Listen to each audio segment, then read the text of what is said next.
Bonjour à tous, dans cette vidéo, nous allons parler de la division de fractions et nous allons nous intéresser à l'inverse d'un nombre non nul. Alors déjà, l'inverse d'un nombre non nul, c'est quoi? Alors je précise ce que veut dire non nul, ça veut dire pas égal à 0. Je peux parler que d'un inverse d'un nombre qui n'est pas 0. Alors la définition est la suivante, deux nombres relatifs sont inverses lorsque leur produit est égal à 1. Voici la définition. On va faire quelques exemples pour que vous compreniez bien. Un premier exemple, 0,5 c'est l'inverse de 2. Tout simplement parce que si je fais 0,5 fois 2, ici, ça fait bien 1. Donc ils sont bien inverses l'un de l'autre. Je peux dire d'ailleurs la phrase dans l'autre sens, je peux dire que 2 est l'inverse de 0,5. C'est pareil, je peux inverser les deux. Un autre exemple, 0,1 c'est l'inverse de 10. Parce que 0,1 fois 10, ça fait 1. Même chose, je peux aussi dire 10 est l'inverse de 0,1. C'est pareil.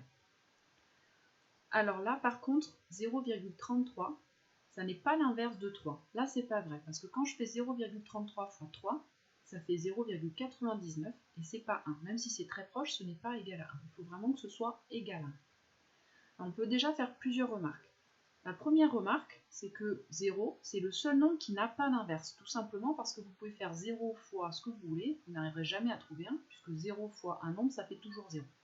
Donc 0 ne peut pas avoir d'inverse. Deuxième remarque, c'est que 1 et moins 1, ce sont les seuls nombres qui sont égaux à leur inverse. Parce que l'inverse de 1, bah c'est 1, puisque 1 fois 1, ça fait 1. Et moins 1, son inverse, c'est moins 1. Puisque moins 1 fois moins 1, avec la règle des signes, on trouve aussi plus 1. Et puis dernière remarque, un nombre et son inverse ont toujours le même signe. C'est-à-dire que 0,5 c'est positif, son inverse est positif aussi. Même chose ici. Avec moins 1, par exemple, son inverse, bah c'est moins 1. S'il est négatif, son inverse est négatif aussi. Alors, on va voir une propriété qui va nous permettre de déterminer facilement l'inverse d'un nombre. Vous allez voir.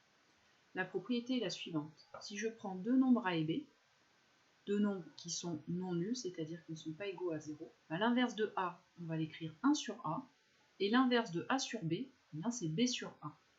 Donc, vous voyez que ça a l'air très simple, on va le faire sur des exemples. 1 tiers, c'est l'inverse de 3, ici. Vous vous rappelez, tout à l'heure, on avait vu 0,33, c'est pas l'inverse de 3. Par contre, 1 tiers, c'est l'inverse de 3. Pourquoi? Parce que quand je fais 1 tiers fois 3, avec la multiplication des fractions, 3 c'est 3 sur 1, ici. Et là, vous remarquez qu'on peut simplifier les 3. Donc il me reste 1 sur 1, ça fait 1. En fait, les 3 se simplifient. Donc du coup, 1 tiers, c'est l'inverse de 3, ou 3 est l'inverse de 1 tiers.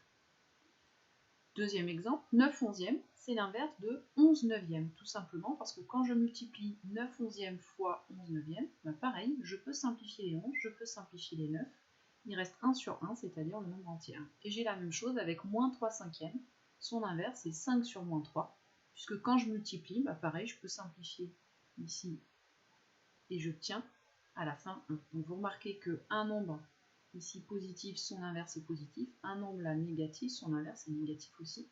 Et vous voyez qu'on a simplement en fait inversé le numérateur et le dénominateur finalement.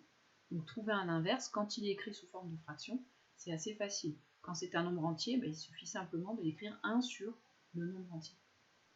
Et voilà, vous venez d'apprendre ce qu'est l'inverse d'un nombre, il n'y a plus qu'à s'entraîner.